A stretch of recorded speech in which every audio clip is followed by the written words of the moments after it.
வணக்கம். சுப்பிரமணியம் யோகாமணி சேனலுக்கு உங்களை அன்புடன் வரவேற்கிறேன். இன்னைக்கு சமையல் குறிப்பில் நம்ம பார்க்க போகிறது 1 பாட் ரசம் சாதம் எப்படி செய்கிறதுன்னு பார்க்கலாம் வாங்க. அனைவருக்கும் அன்பு வணக்கம். திருமதி சுப்பிரமணியம். இன்றைக்கி லஞ்சுக்கு ரசம் சாதம் செய்ய போகிறோம். அதை குக்கர்லேயே 1 பாட் குக்கிங்காக தான் பண்ண போகிறோம். அதுக்கு இப்போ ப்ரெஷர் பேன் அடுப்பில் வச்சு எண்ணெய் ஊற்றிருக்கிறேன்.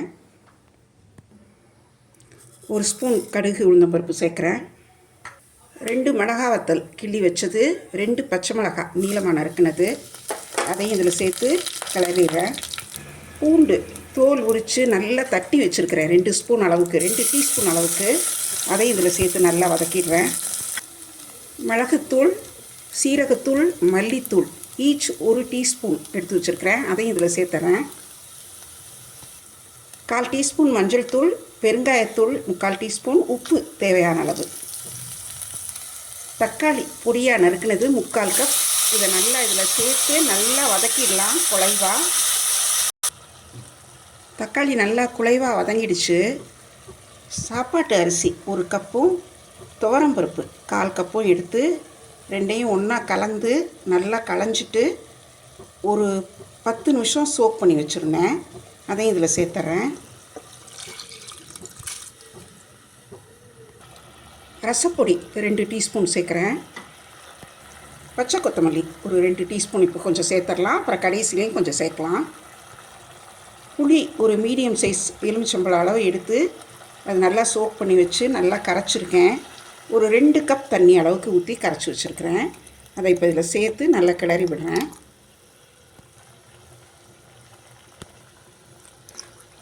எக்ஸ்ட்ராவாக ஒரு 3 கப் அளவு தண்ணி ஊற்றுறேன். மொத்தத்தில் 1 கப் ரைஸுக்கு 5 கப்புக்கு கொஞ்சம் கூடவே, அதாவது ஒரு 5.5 கப் தண்ணி அளவு ஊற்றலாம்.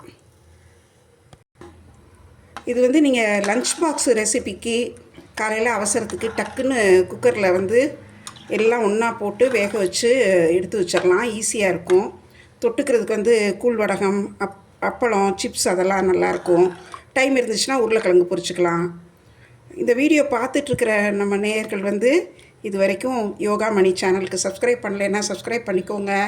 எங்கள் வீடியோஸ் எல்லாம் லைக் பண்ணுங்கள், ஷேர் பண்ணுங்கள். எல்லாம் சேர்ந்து நல்லா தளன்னு கொதிக்க ஆரம்பிச்சிருச்சு. நான் எப்பவும் சொல்கிற குறிப்பு தான், குக்கரில் இந்த மாதிரி பருப்பு சாதம் இதெல்லாம் சேர்த்து தண்ணி ஊற்றி வேக வைக்கிறப்போ எல்லாத்தையும் சேர்த்துட்டு நல்லா கொதி வந்ததுக்கப்புறம், இந்த மாதிரி நல்லா தளன்னு கொதித்ததுக்கப்புறம் குக்கரை மூடி போட்டு வெயிட் போட்டு மீடியம் ஃப்ளேமில் வைக்கணும். அப்படி வைக்கிறப்போ அந்த பைப் வழியாக வெளியில் பொங்கி வராது பெரும்பாலும். ஸோ அந்த ரிஸ்க் இருக்காது. இப்போ இது நல்லா ஒரு மினிமம் 6 சவுண்டாவது வரணும்.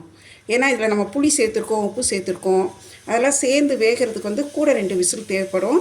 நல்லா விசில் வரட்டும், அதுக்கப்புறம் நம்ம ஆஃப் பண்ணிக்கலாம். குக்கர் நல்லா 6 விசிலுக்கு மேலேயே வர வச்சுருந்தேன். அடுப்பை ஆஃப் பண்ணி ப்ரெஷர் நல்லா ரிலீஸ் ஆகிடுச்சு. பாருங்கள், வெளியில் எதுவுமே சிந்தலை பார்த்தீங்களா? நான் சொன்ன மாதிரி நல்லா கொதி வந்ததுக்கப்புறம் தளன்னு கொதிச்சதுக்கப்புறம் மூடி போட்டு வெயிட் போட்டிங்கன்னா வெளியில் சிந்தாது. நல்லா வெந்திருக்குது. கிளறி விட்டு பார்க்கலாம். நல்லா தளன்னு இருக்குது பாருங்கள். இப்படி தான் இருக்கணும். அப்படி இருந்தால் தான் உங்களுக்கு ஈவன் நீங்கள் லஞ்சுக்கு பேக் பண்ணுறப்போ கூட ரொம்ப இருக்காது. நல்ல வாசனையாக ரொம்ப நல்லா இருக்குது குழஞ்சு.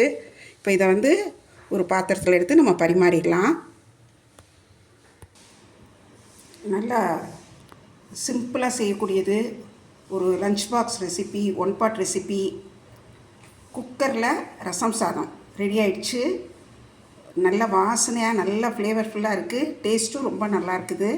இதுக்கு தொட்டுக்கிறதுக்கு நான் என்ன வச்சுருக்கிறேன்னா மதுரை ஸ்பெஷல் உருளைக்கிழங்கு, பொட்டலம் உருளைக்கிழங்கு அது செஞ்சுருக்கிறேன். அந்த ரெசிபியும் நம்ம சேனலில் இருக்குது, பாருங்கள். கூழ் வடகம், அப்பளம் எல்லாமே இதுக்கு நல்லா சூப்பர் மேட்சாக இருக்கும்.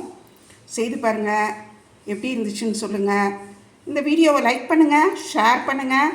எங்கள் யோகாமணி சேனலுக்கு சப்ஸ்கிரைப் பண்ணுங்கள். நன்றி, வணக்கம்.